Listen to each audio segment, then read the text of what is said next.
और वो नींव थी प्रजापिता ब्रह्मा कुमारी ईश्वरीय विश्वविद्यालय की।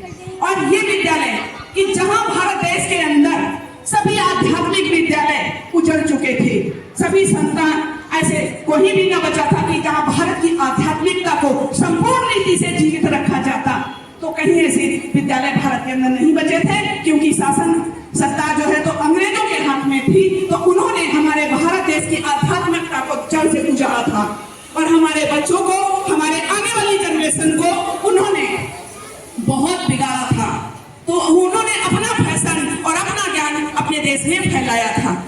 ऐसे समय में परमात्मा ने जो कहते हैं कि भारत में भगवान आता है तभी भारत का भाग्य उदय होता है, उसी समय में प्रजापिता ब्रह्मा कुमारी ये दादा लेखराज के द्वारा 450 भाई बहनों ने अपने जीवन को, अपने तन मन धन, अपने बच्चों सहित इस समर्पित किया था इस विद्यालय में। और ये विद्यालय की शाखा 450 भाई बहनों से आरंभ हुई थी, जहां हमारे देश का परमात्म ज्ञान, जो कि आध्यात्मिक शक्ति, हमारे जन जन को जागृत करने वाली, भारत को राम राज्य लाने वाली, भारत को स्वर्ग बनाने वाली, भारत को जगत गुरु बनाने वाला ये विद्यालय, उसी अफरा-तफरी के बीच में इस विद्यालय की स्थापना हो रही थी।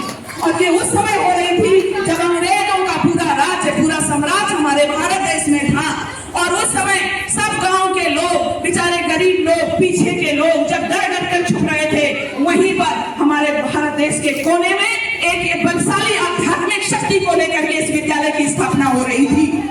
और इस स्थापना के आरंभ में बहनों को बहुत यातनाएं सहनी पड़ी थी। उन्होंने यहाँ तक की कोर्ट कचहरी हर चीज का सामना करना पड़ा था। और ये संस्था आध्यात्मिक ज्ञान को लेकर के घर घर को हम भारत को स्वर्ग बनाने का बीड़ा उठाते हुए बहनों ने इसको लेकर के लोग बीज रोपण किया था, और जिसका नाम पड़ा था ओम मंडली, यानी परमात्मा की मंडली। एक इतना बड़ा बीज रोप रहा था कि पूरे भारत को एक आध्यात्मिक ज्ञान से सुसज्जित करेगा।